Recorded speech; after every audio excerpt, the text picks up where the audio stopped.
Namaskar. Welcome to this first session of the 15th Adhyaya of Sri Bhagavad Gita.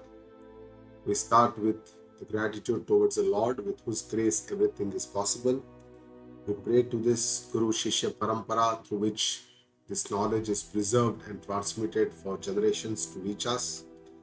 I pay my respects to my Guruji Puja Guruma, with whose grace I am able to learn the scriptures and share this understanding with you. We start with a prayer. Om Sahana Bhavatu Sahanau Bhunaktu Sahaviryam Karavavahai Tejasvinavadhitamastu Ma Vidvishavahai. Om Shanti Shanti Shanti.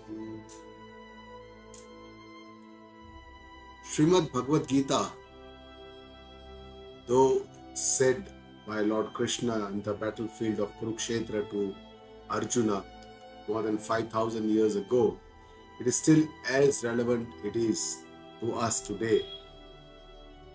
Because these words of Sri Krishna himself penetrate the heart of all of us, essentially because his life was lived with the same principles as he preaches, as he gives the Updesha. And Gitaji shows us solutions to all our daily problems. And that's why it is also called a complete Granth. It provides us with a new understanding of the worldview, how we can see this world from a different perspective. So it not just helps us to solve our daily problems, but it helps us to understand the world and its existence from a different perspective. And it relieves us with all the pains and miseries of our day-to-day life by this understanding, and is able to experience our blissful self, our own self, which is an ever bliss form. So essentially it helps us to connect back to our roots, and it helps us to understand how we can know our real self, the one truth behind this existence. So let us allow Krishna to be the charioteer of our life. For this, we'll have to surrender to Lord Krishna so that we get his grace, and with this grace we can progress on this path of spirituality.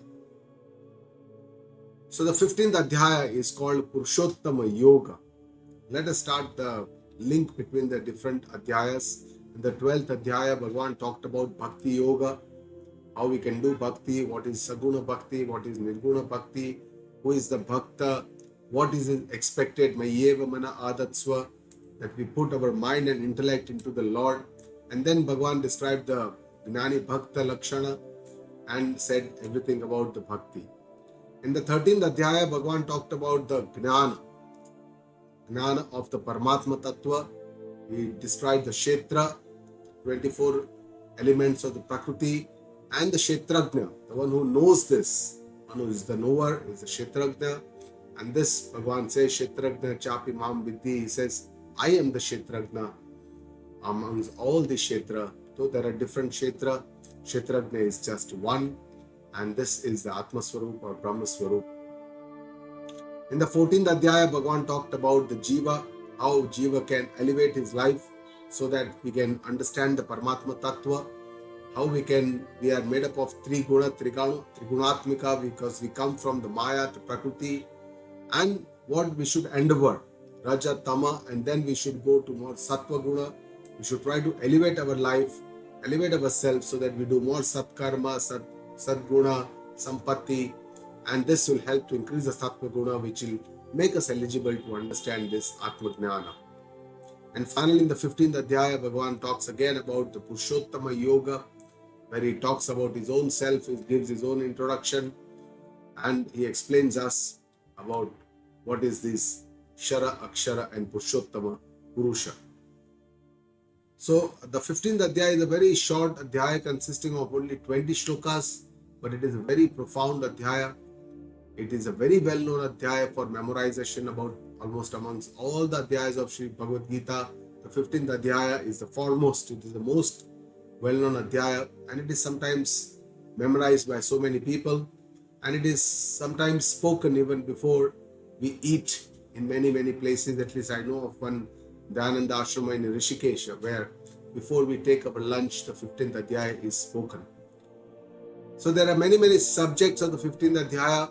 Bhagavan talks about the Sansara Vruksh to begin with, the cosmic tree, compares it with the people tree, and then he talks about how with Vairagya and Asanga Shastra we can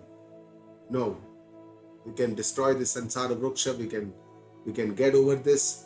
And he talks about the onward journey of the Jiva, how it goes from one body to the other, and the Swarupa of the Jiva, Mamai Vansho Jiva Loke, talks about the Ishvara Swarupa, and then it talks about the Nirgun Tattva Tad Bhasayate Suryo and its benefits, knowing the benefits of this Nirguna Tattva. So let us start with the first shloka of the 15th Adhyaya. It starts with the Bhagavana. When he starts speaking, there is no question of Arjuna, and Bhagavana starts describing the Sansara Vruksha, the cosmic tree.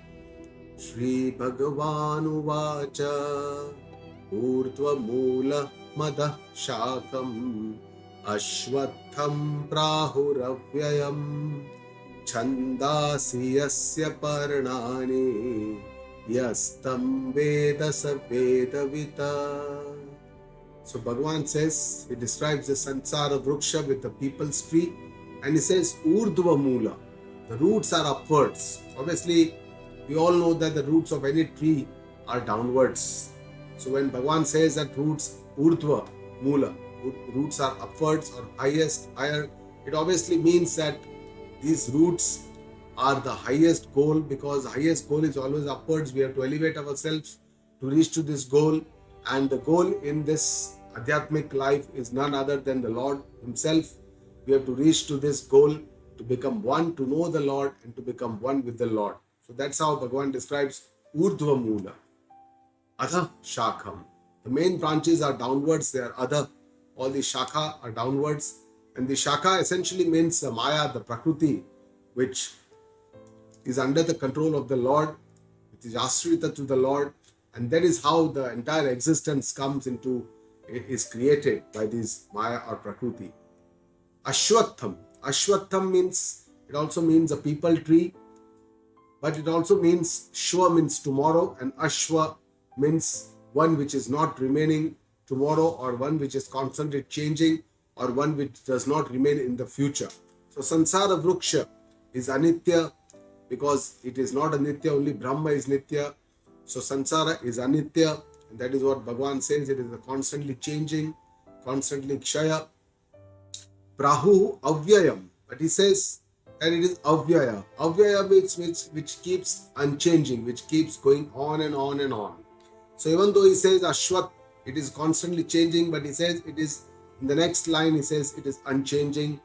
And that's how what we have to understand is that Sansara is like a pravah, like a river, which keeps flowing, because it comes from the Maya, the Prakriti, and this is something that is unchanging and it keeps happening. Even the Jiva, they keep happening because they keep changing their bodies, and the Yatra continues and goes on. Chandasi Yasya Paranani. Paranani are the leaves, the Parna are like Chanda. Chanda is the meters of the Veda. Vedas are called Chanda. So the leaves are like Vedas because leaves protect the person. Similarly, Vedas protect us. They provide the beauty of the tree. Similarly, Vedas. And the leaves provide the shade to somebody who wants to take shelter under the tree. Similarly, Vedas provide us with that shelter, that protection, that beautification of our lives when we take the shelter of the Vedas and the scriptures. Yah tam Veda sa Vedavita. One who knows the secret of this tree, which is along with the knowledge of its root. Shankara says Samula Gnana. Along with the knowledge of the roots, he knows the Veda well. He is indeed the wise person. He is a Vedavitta. And this person who knows this secret of this Sansara Vruksha and its Urdhva Mula, Bhagavana says, is the person who is a wise person. So why Bhagavan uses a people tree to compare the Sansara Vruksha? So essentially the way they help us to understand is that they tell us first what is known to us, and then we are taken to the unknown. Similarly, in the Kshetra, Bhagavana first described the Kshetra, all the elements of Prakriti, and then went to Kshetrajna. Similarly, here he is describing the Sansara Vriksha, and then he will talk about how we can destroy this Chedana and go beyond the Sansara Vriksha.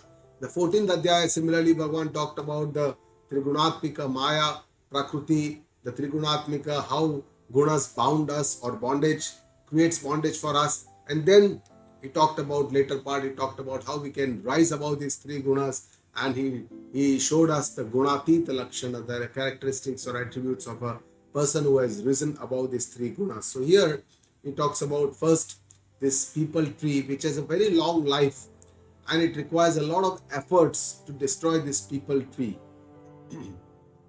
Shankara says this description is mainly to ignite vairagya into us, because this is the only way we can get beyond this people or the Sansara Vriksha. And spirituality is essentially a path of giving up. Bhagavan is going to describe the next shloka about Asanga Shastra, how with Vairagya we can give up this Sansara Vriksha. So essentially we have a lots of desires, ambitions, activities. We keep doing a lot of activities right from the morning till evening. We have a lot of vices, habits, our grudges, obsessions, attachments to persons, people, with things, with relationships, and a lot of ego we carry, a lot of baggage. And these are all our layers essentially, which does not allow us to get from the Raja and the Tamagun into the Sattva Gun. And this is essentially what we have to give up. Gradually, we have to start giving up a lot of things. And finally, we have to transcend this body, mind, intellect, ego to reach to our Atma Swarupa, our soul. And this is the final calling of the Lord. But this requires a very quiet mind which can do concentration, contemplation on these very subtle Sukshma Tattva or the Lord Himself. And Shankara says we must know this knowledge must be with the roots of this knowledge. And essentially the 15th Adhyaya is connecting us back to our roots. The root cause is the Paramatma Tattva, for which only the Vedas is the evidence, it is the Pramana, and we have to connect back with this, our essential roots, so that we can understand where we come from. So our life can be described, compared with a snake and ladder game which we all play in the childhood. And in this game, the goal is to go upwards, Urdhva Mula, and to reach to the highest point. Essentially, here Bhagavan is also describing the same thing, that our goal is upwards, and highest does not mean that Lord or God stays in the heaven. We have to go up towards heaven. That is not the meaning. Urdhva means elevate ourselves, improve ourselves, go from Rajas Sattva towards Sattva, and then transcend beyond the Sattva. So that is the elevation. To endeavor to rise up in life from Tamas to Rajas and Sattva, and the dice and the steps in this game are not in our hands, it is more in the destiny. But in our life, essentially, it is in our hands what kind of karma we do, what kind of activities we do, with what kind of attachment or what kind of emotions we do. That depends on the karma and karma phala, and based on this we get all the punya, papa phala and the next janam also. So essentially all our life and the next lives are based on our own actions, and this is our free will that we can use as much as we want to. The ladders are can be described as like Daivi Sampatti, which can elevate us, which all this goodness, the kindness, the helpfulness, the charity, the peace of mind, the knowledge, sharing, all these Daivi Sampattis are like ladders which take us up Urdhvagati. Whereas snakes, all our vices or our Asuri Sampattis, Kama, Krodha, anger, Moha, Mada, Matsarya, jealousy, all this are our Asuri Sampatti which takes us down, so that whatever we again then have to go up in life. So that is how we keep playing our game. The real success is in attaining the goal, the Paramatma Tattva, and that is becoming one with the Lord. That is ultimate goal. The second shloka, Bhagavan describes the Sansar Vriksha in more details. He says, Adarshodhvam prasutastasya shakha Gunah pravruddha vishaya pravalaha Adascha mulani anusantatani Karmanu bandhini manushya loke. So Adha cha urdhvam prasutastasya shakha. The branches of this cosmic tree are very wide spread out above and below. So branches are like the Maya. Maya is like the branches which is very, very vistrut. It is very, very fella. Matlab, it is all spread out all over above and downwards. Bhagavan says this Maya, we call it very commonly that this is, everything is Bhagavan ki Maya ka khel hai. Everything is Maya. So this is what it's very well spread out. And how it is nourished, it is guna pravruttaha. It is nourished by the gunas, the three gunas, the sattva, rajas and tamas. The Maya is also called Trigunatmika Maya because it consists of three gunas. And all the padartha, all the objects of this world, the sansara and the jiva, everything is made from these three gunas. And that's why they are also Trigunatmika. Vishaya Pravalaha. The objects, the Vishaya, are like Pravala. Pravala means newly formed pupan, the leaves which are just formed. They are very small, very attractive. We love to see them. Similarly, Vishaya, all these objects attracts us and we are desire to have these objects. We want that they should be mine so that we have a buddhi that it will give me happiness. These objects will give me happiness. That is the Mahatma Buddhi that we have in the Sukha Buddhi in these objects. And that's why we all run after these objects. Adah chamulani anusantatani. Deep down these roots, Bhagavan says, are very well spread out, and these roots are nothing but our intense likes, dislikes, our desires, our raga, dvesha, and all these makes us forget the real roots which are urdhva, Paramatma Tattva. We forget this because we are all obsessed with the objects, the people in this world, and we have all our own inner strong likes, dislikes, obsessions, and this makes us pravruta in this sansara, and that is how we live in this world, forgetting the root where we come from. Karmanu bandhini manushya loke, and these are the ones, the roots that bind the people by actions. Karma is the thing through which we are bound in this manushya loka. So essentially we need to understand that this human life is the center. If we do our karmas well, we'll have udvargati. If we don't do our karmas well, we'll have adogati. We have a free will of doing our karma in this life, and our onward journey is going to be dependent on the type of karma that we do in this birth. So that's why we can create our own destiny. We don't have to believe in the destiny all the time. And our Shastras, Guruji tell us again repeatedly that human life is invaluable. It is ati durlabha, and we should do our best, use our life in the best possible way, and it should not be wasted. Not a single moment should be wasted. In the third shloka, Bhagavan talks about the sansar vruksha again and says how we can get above or beyond this, how we can do chedana of the sansar vruksha, how we can come to the end of the sansar vruksha. He says, na rupamasyeha tathopalabhyate nanto na chadir na cha sampratishtha ashwatthaменam suvirudhamulam asanga shastrena tradena chitva. So Bhagavan says that na rupam asya iha tatha upalabhyate. This world is not truly as it appears or as it is seen. Because whatever we see, we believe it is the reality. This world, whatever we see, the people, all different kinds of people, all these, whatever we see, the objects, the beauties, and all these planets and everything that we see in this world, we believe it's the reality. But Bhagavan says, this world, whatever you are seeing, is not truly as it appears. It is different. What you are seeing is only vyavharika, drashti, and this world is a drashta nashta, means it is rapidly, every moment it keeps changing, it gets destroyed, it gets recreated, and it is like an illusion, it is mithya. That is what Vedanta tells us. It is difficult to understand. Mithya does not mean that it is not existent, but it means that what you are seeing is not the reality. There is a reality which is behind what is seen, and this is what we should endeavor or try to see. That is the real meaning of mithya. Na anta na cha adihi na cha sampratishtha. So this sansar chakra, this world has no beginning. It is anadi. It has no end. And that's why Bhagavan says that it has no pratishtha. It has no real steady state or sthiti. because it has no end and it has no beginning. There is no real existence. Whatever you are seeing is more like an illusion, because it is all very transient. It comes and goes. It keeps changing everything. Ashwatham enam suviruda moolam. Its roots, the mayas, are very, very strong. And we don't understand it also completely, how we are bounded by this world without even understanding. And this is only through this Maya Shakti, the power of the Lord, Shakti, Ishwariya Shakti.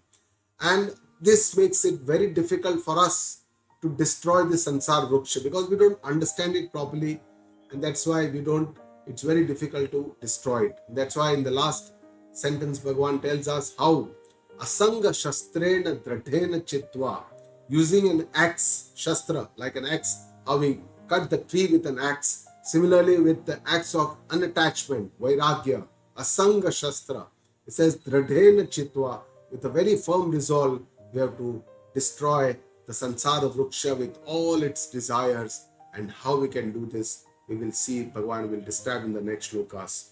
So Sansara Vruksha Swarupa, Bhagavan has said, these are two types. One is the Vyavharik Swarupa, what is seen to us, where we do Vyavahara, we do all the interactions, we do all the transactions, the business and all the desires.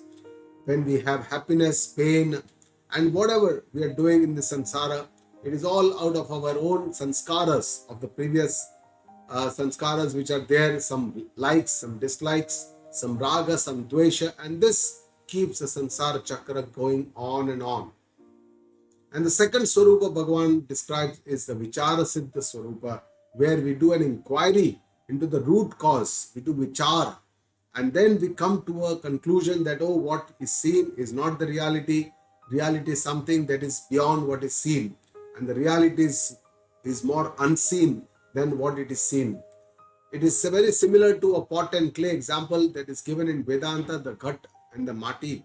The ghata, the pot, the shape, it has a shape, it has a name, it has a, but all the different ghatas who have different names, different sizes, different shapes, they are all made up of one mati, that is a fundamental paramarthik swarupa of the ghata. Similarly, the waves and the water, the waves are different, they are small, large, but the water is the fundamental behind these waves.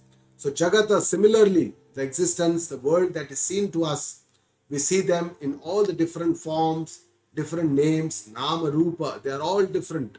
But behind all these Nama Rupa, there is one binding Tattva, the existence, which is also called the Asti, the Bhati, the Gnana Swarupa, and the Priyata, the Hitkari, or the likeliness or the happiness, which is there behind this utility. And this Satchit and the Anand is the Vichar Siddha Swarupa, the truth of the Jagata or the existence. It is a one Tattva behind all the Jeev, Jagata and the Ishvara. So Bhagavan talks about the Adhikaritva, the dispassion, Vairagya as one of the important sadhana for us sadhakas to get over this Sansara Vruksha. For all of us, this is the call. And what is Vairagya? We must understand Vairagya, and the real Vairagya comes with the right kind of understanding, which is also called Viveka. So Viveka must be there behind Vairagya. Only with the Viveka we can have a proper Vairagya. Otherwise, when we have Vairagya on the spur of a moment, on the spur of an emotion, with some anger or resentment, we'll tell, okay, I won't speak to you or I won't talk to you. This is not real Vairagya. This is a very, very temporary or transient Vairagya, which we call as Smashana Vairagya, which is not the true Vairagya. But the real Vairagya comes with Viveka. Viveka means we have to decide what is important, what is not important. Where should we give so much of priority? Where should we not give so much of priority? We do Viveka, put our Mahatva Buddhi and decide what is Nitya, what is Anitya, what is permanent, what is transient, what is changing, what do I want, what is Satya, what is Mithya, what is the truth behind this existence. So all these questions if we ask and put our priority, our Mahatva Buddhi on the Nitya Vastu, then the Anitya, the transient and the changing world will not create a lot of problem for us. It will not create too much of stress, anxiety for us. So the real Vairagya, Guruji tells us, is a healthy state of our mind. It is a swastha manosthiti. Actually, it is nothing to do with our body, but it has nothing to do with our clothes that we wear. It has nothing to do with where we live, whether we live in a cave or we live in a home, we are grahastha or a sannyasa, does not matter. The real vairagya is in the mind. So in spite of the objects, we are not attracted or we don't have repulsion for the objects, relations, persons, and in this world. And we are equipoised in all the situations of life with all the people. And only with a quiet mind we can contemplate on this Paramatma Tattva. This samatha, this samatva of the mind can come only with vairagya. And the index, Guruji tells us how we can know that we have vairagya, means how much complaints we have in life. If we have too many complaints, obviously we don't have vairagya, we don't have samatva. But if we have acceptance of all situations in life, if we have faith in the Lord, then the complaints will go down. We will accept the situation, we'll have more equipoise, more samatha, and all these will help us to quieten our mind. And this quiet mind can contemplate on the Paramatma Tattva, and we can understand the Gnana that Bhagavan is talking about. So only with Viveka we can have Vairagya, and only with Vairagya we can have this destruction of the Sansara Vriksha. In the next shloka, the fourth shloka, Bhagavan talks about the final goal for mankind. What is the Tatpada Prapti? After this Asanga Shastrena, what do we have to do? Bhagavan says, Tatah Padam Tat Parimargitavyam Yasmin Gatana Nivartanti Bhuyaha Tameva Chakyam Purusham Prapadye Yatah Pravrutti Prasuta Purani. So Bhagavan says Tata. Tata means then. After destroying the Sansar Vriksha with Vairagya, then what we need to do? So Bhagavan says, then Tat Padam Parimargitavyam. Then one should try and attain the highest Tattva, the Paramatma Tattva, the Tat Pada. Tat Pada is the Paramatma Tattva. Tat is the name of the Lord. And this is the highest Tattva, the Param Tattva that Bhagavan says. Parimargitavyam means we should try, we should make efforts to understand, to attain this highest Tattva, which is very sukshma, which is very subtle, and that's why it is not easily grasped. It cannot be easily grasped, or it cannot be easily understood. And that's why we need a pure, subtle mind, Shuddha Antakaran, to understand this sukshma Tattva.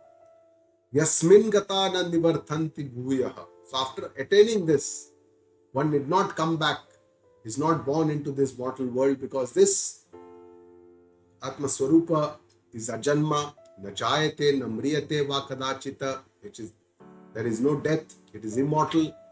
And that's why we are relieved from this chakra of sansara chakra, of the birth and the death, and is not born in this. Bhagavan himself says, Yasmin gatana nivartanti bhuyaha tama evacha agyam purusham prapadde. He says to that Adi Purusha, Paramatma, Adi Purusha is the first Purusha, I surrender. Bhagavan says, when he says Prapadya, I surrender, but here the meaning is we all surrender. Guru Shishya, everybody surrenders to this Lord. Ishvara Sharanagati is the only way that we can progress on this path. Yatah Pravrutti Prasuta Purani, from where?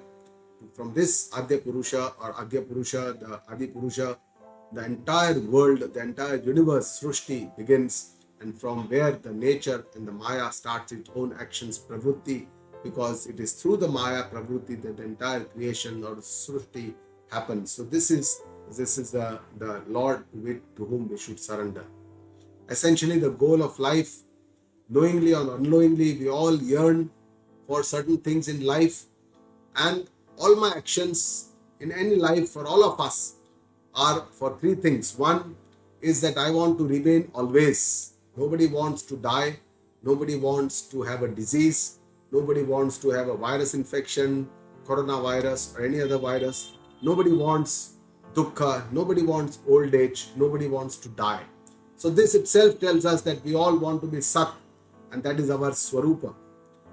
The other endeavor that we do in our life is to keep learning. We want to know different things. We want to learn. We want to get more knowledge. We want to remove our ignorance. That's why we read our newspapers in the morning, and we see our internet, TV and our social media to know, to learn, to more grow. And that is why we come to spirituality, to know this aspect also. So this is our Chitta Swarupa, the knowing Swarupa or the knowledge, Bhati, the Gnan Swarupa, and this itself is our Swarupa. And the third is we all want to do something that makes us happy. So whatever we do, you are listening to this because you want to be happy, we want to know something, and we want to avoid pain at all cost. And that is our Ananda Swarupa. This is what we endeavor in life. So essentially, knowingly or unknowingly, we all always yearn for the Sat, Chit and Ananda. That itself is moksha. So we are all yearning for moksha, to understand our true Atma Swarupa or Brahma Swarupa, but we don't know that. And that's why we end up looking for all this in the outer world, where it is actually not there. It is all lying deep within us, where we have to change our vision, our understanding, our direction of our efforts from outside to more inside, so that we can understand this, our Atma Swarupa, our real self. So in the next shloka, Bhagavan says, who is eligible for this journey of God attainment? He showed the goal, Paramatma Tattva, Tatah Padam Tat Parimargitavyam. Now he's showing who can be eligible for this journey, a spiritual journey of attaining the Lord or the Paramatma. And for this he says there are some sadguna, some good attributes that we must have, some moral values. So he says, Nirmana Moha Jita Sanga Dosha Adhyatma Nitya Vinivrutta Kamaha Dvandvair Vimukta Sukha Dukkha Sangnaihi Gacchantya Mudha Padam Avyayam Tata. So Bhagavan says some of the attributes he describes, the moral values.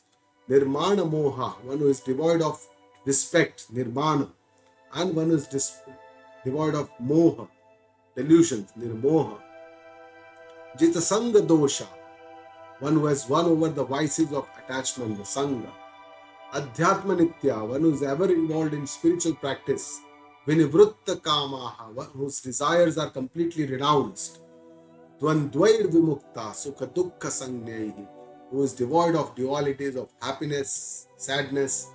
Gacchantya Mudha Padamavyayam Tata, that wise man attains the highest goal, which is the unchanging Paramatma Tattva, and that is nothing else but the moksha, as we have already seen. So let us look at what Bhagavan is describing. He is describing again the Sadguna Sampatti, the life values, the moral values of life, which are very important. He has already described this in many different adhyayas before, in the second adhyaya, in the 12th adhyaya, in the 13th adhyaya, in the 14th adhyaya. He described all these qualities, somewhere the Gnani Bhakta, somewhere the Sthita Prajna, somewhere the for the Sadhaka. So all this is already described. Here also he is describing in a nutshell, because these are very important for us. These are some must moral values for the spiritual journey, without which we cannot attain the Sattvic Guna, and without becoming Sattvika, we cannot understand this Atma Jnana. And that's why all these moral values are in the mind, they are not in the body. Bhagavan does not talk about the body or regular exercise or keeping it fit or anything. He talks about only the mind. He talks about how this mind has to be cultivated, it has to be made mature, so that it becomes eligible to understand this Atma Tattva. And inculcating Sadguna is a very important part of this journey of our mind. Only then we can understand this Atma Tattva. And for this, Guruji always tells us repeatedly that introspection, antarnirikshan of these moral values, even one moral value we can pick up for 1 week, we can do some introspection and see how these disturbs us. Whenever somebody does not give us respect, how we get upset, and then we expect the respect, and then we say that people are not respecting me, or they are not appreciating me, they are not praising me. So all these are very subtle things happening in our mind. Only with our own introspection we can understand how this works in our mind. So let us start with Nirmana Moha. Nirmana means devoid of respect. Nirmana, so devoid of mana. And everybody wants respect irrespective of what we have. We all want to be appreciated for what we are, what we do. And this essentially in reality is due to some inner incompleteness within all of us that always creeps out as this appreciation, this bhavana, this intense desire for appreciation. And this itself is because of the inadequate self-esteem. That's why we feel incomplete, because we don't know which kind of gunas we have, what kind of doshas we have. We don't have our own understanding properly, and so that's why we want these gunas to be told by others so that we feel good. So we want others to appreciate us. And for spirituality, it is a path where we don't have to depend on others. we have to be humble, we need to surrender, we don't need to be appreciated, we don't need to be appreciated. Of course, if somebody does it, it's fine, but if somebody doesn't do it, then it should not affect us. And that is how only we can remain calm and cool. Nirmoha means devoid of the delusion, the moha, and how we can rise above the routine attachments of our day-to-day life, the delusions, how we can develop vairagya. We have already talked about how viveka can lead to vairagya. But for this, we have to understand our scriptures. Only a learned Guruji can explain to us. But from our side, what we need is awareness and an open mind to understand what the truth is. We should not have a very closed mind when we hear the Shastra, the scriptures. We should try to understand what it is trying to tell us. Jita Sangha Dosha, one over the attachments. Attachments means Sangha. Sangha is the company of other people, and we all live amongst people, and there is a great impact of the company that we have, whether it is a good company that is called Satsanga, or it is a bad company which is called as Dussanga. And all our thoughts and actions leave behind some kind of a sanskara, some kind of impressions. And that's why what are the people with whom we integrate, it creates a very big impact, because the more satsanga we create, less of impressions, and then it helps us to improve our impressions. So spirituality is a path that we have to walk alone, but if we have to be with people, we have to choose what kind of people we want to be with, so that we can have a good satsanga and we can improve our samskara.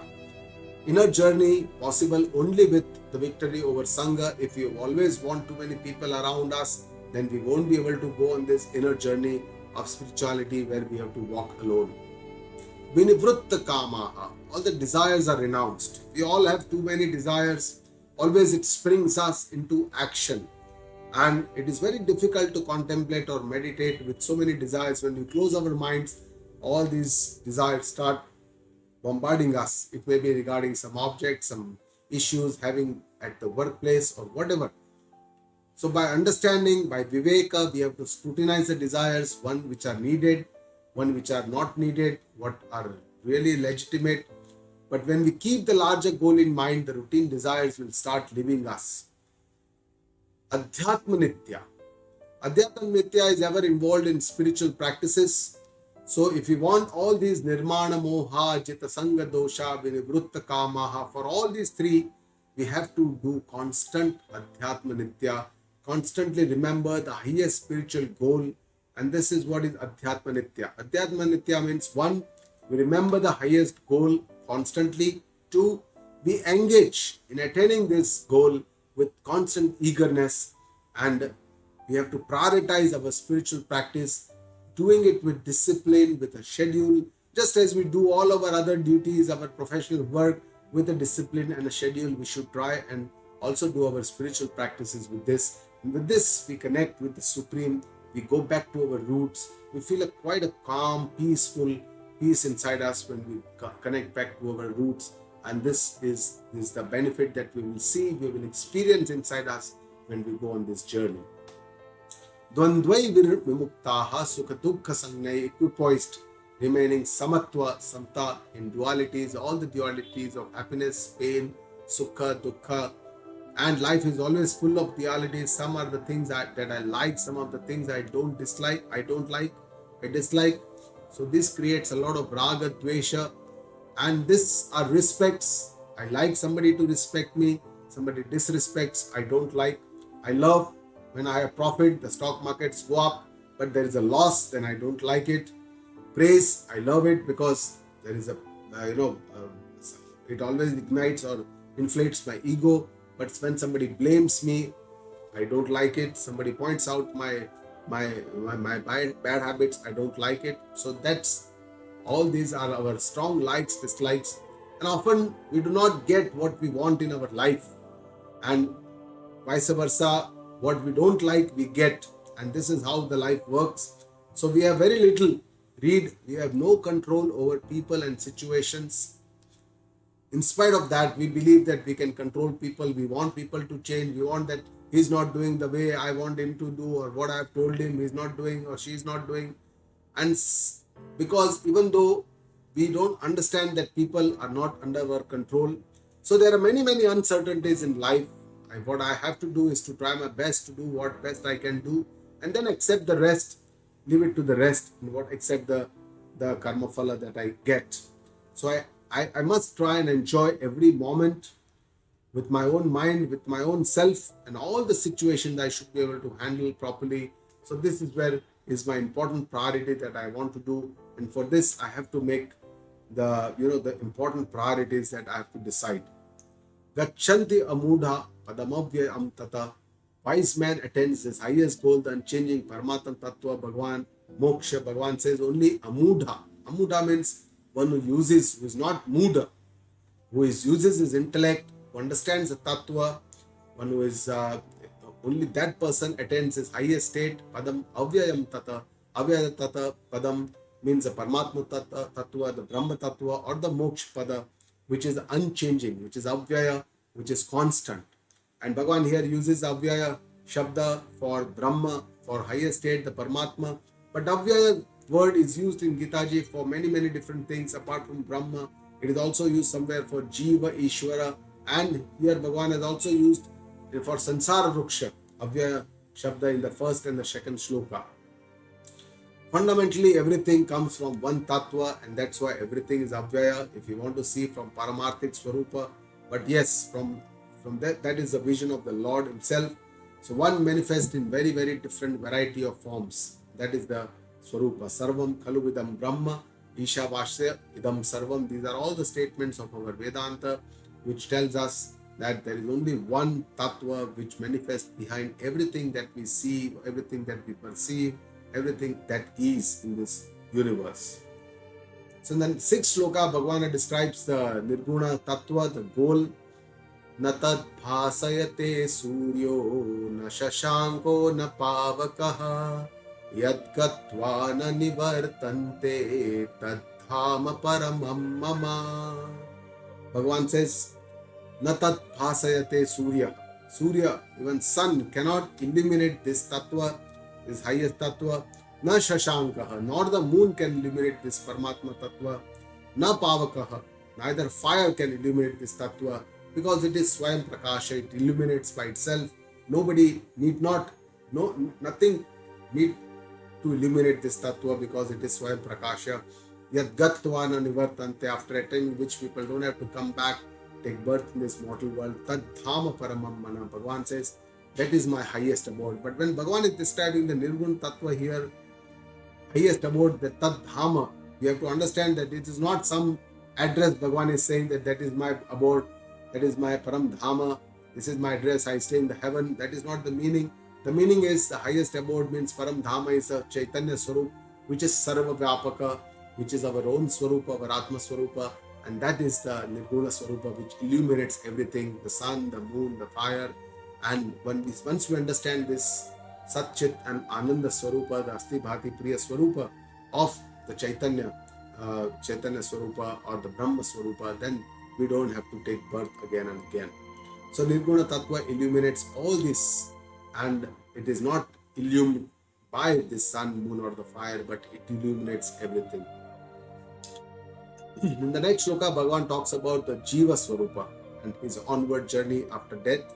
It says, Mamai Vansho Jiva Loke Jiva Bhuta Sanatanaha Mana Shashtan Indriyani Prakrutisthani Karshati.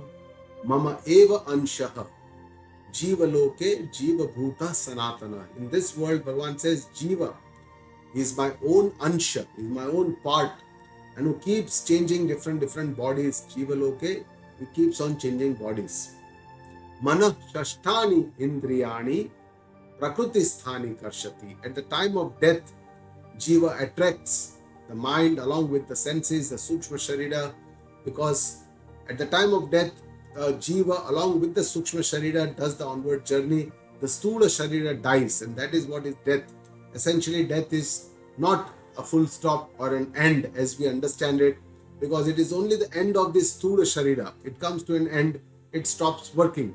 But the Sukshma Sharira along with the Jiva, as his onward journey, it takes up another Sthula Sharira or gross body, and it starts its journey again. So essentially it is like a comma. There is a new journey that begins after the death.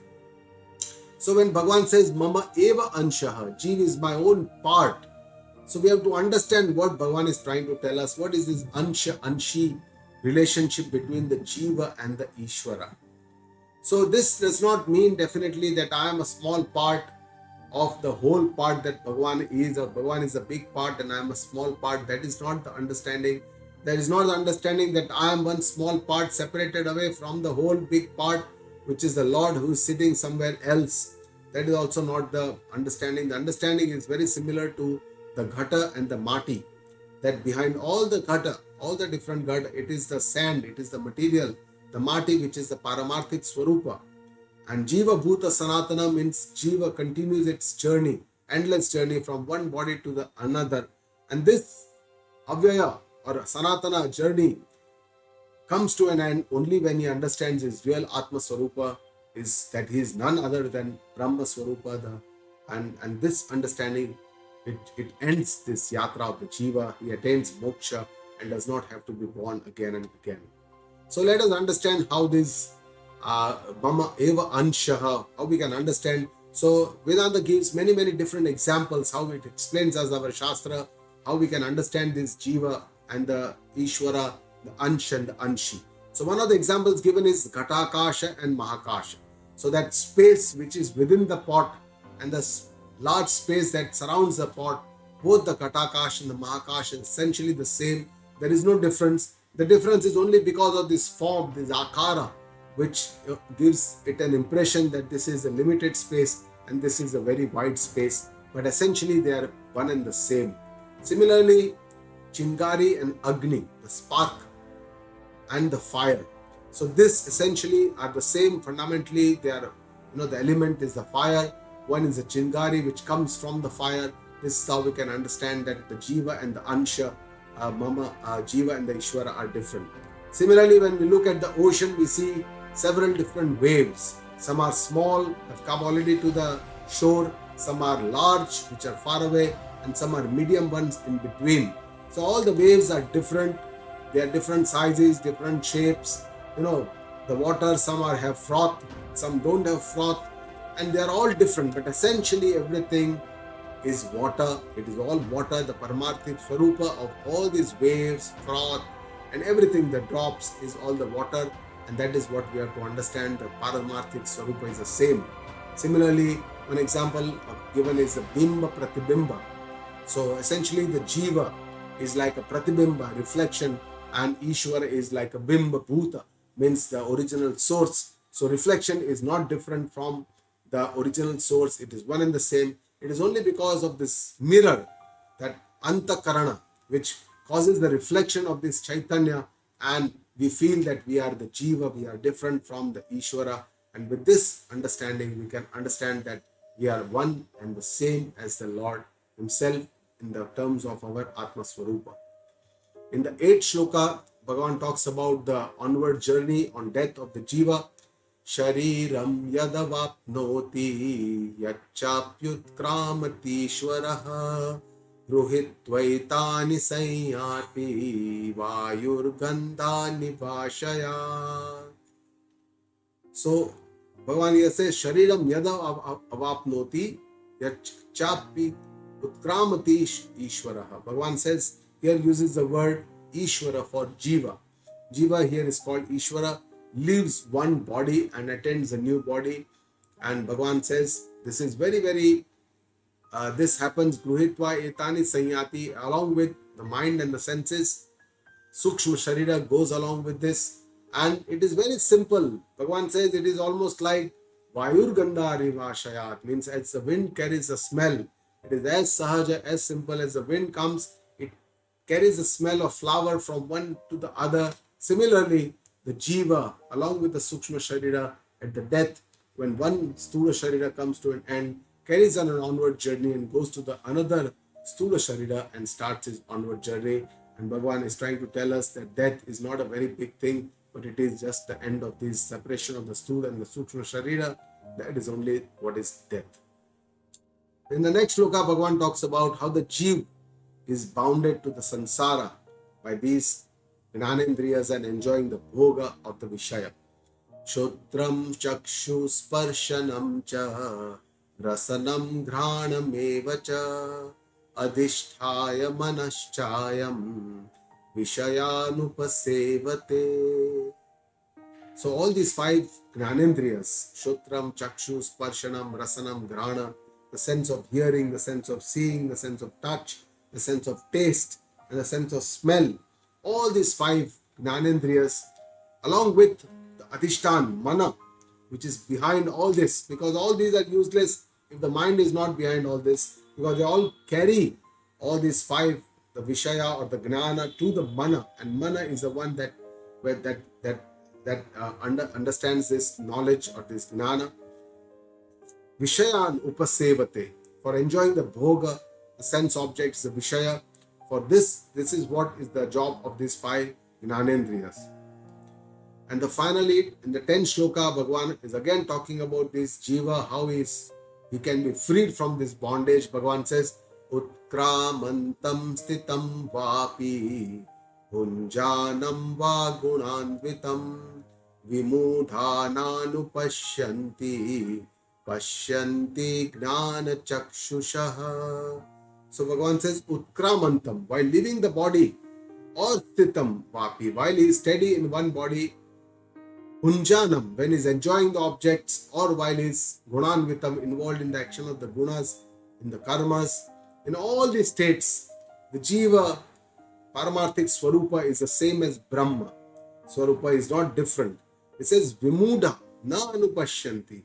Those who are obsessed with these sensual pleasures in the objects, they get identified with their body, mind, complex, and they are obsessed with these objects like Sharira, our body, Dhana, money, Satta, a lot of power, relationships, our near and dear ones, praise, Pratishtha, respect, and Stuti. All this we cannot see this. Only it can be seen by Pashyanti Gnana Chakshushaha. Only can be seen by the wise person who has the wisdom eyes, the Gnana Chakshu. And this are also called as the third eyes, which can help us to see behind the reality of the existence that we regularly see. And this is only the wise person who can know this. By this our regular Charma Chakshu, we cannot see this reality. Only with this Gnana Chakshu, when it opens up, the reality unfolds for all of us. So only it's like one actor playing very many different roles, but he believes in those roles while he's playing these roles. But then he knows that he is that one person who is playing these different roles. He is not different. And this is, we are coming to the end of the first session of the 15th Adhyaya, the Purushottama Yoga. To summarize, Bhagavan has compared this people tree, the Sansara Vruksha, and he says the God is the root, the Moola, which we all need to understand. And only with Vairagya, Asanga Shastrena, Dritena Chitva Asanga, we have to get Chedana of the Sansara Vruksha, and then we have to attain to our Tatah Padam Tat Parimargitavyam, final goal of Paramatma Tattva. For this, we need to have Sadguna Sampatti, our moral values, which make us eligible. And Bhagavan described the onward journey of the Jiva, his Gati, also described the Nirguna Tattva, and described the Jiva Swarupa, Mama Eva Anshaha, is my part. But we have to understand how we are just one part of the Lord, His existence, how everything is bound to each other. But Jiva also feels that he is bound, and how he can be freed by this Gnana Chakshu. He can be freed from this Sansara Tattva. So with this, we come to the end of the first session. The next session, which will be the final session of the 15th Adhyaya, Bhagavan talks about his own self-introduction, the Purushottama, how he is different from the Akshara Purusha, and he is the Uttama Purusha, which is also called Purushottama. Guru Brahma, Guru Vishnu, Guru Devo Maheshwara, Guru Sakshat Parah Brahma, Tasmai Shri Guruve Namaha. Om Purnamada Purnamidam Purnat Purnamudachyate Purnasya Purnamadaya Purnameva Vashishyate. Om Shanti Shanti Shanti.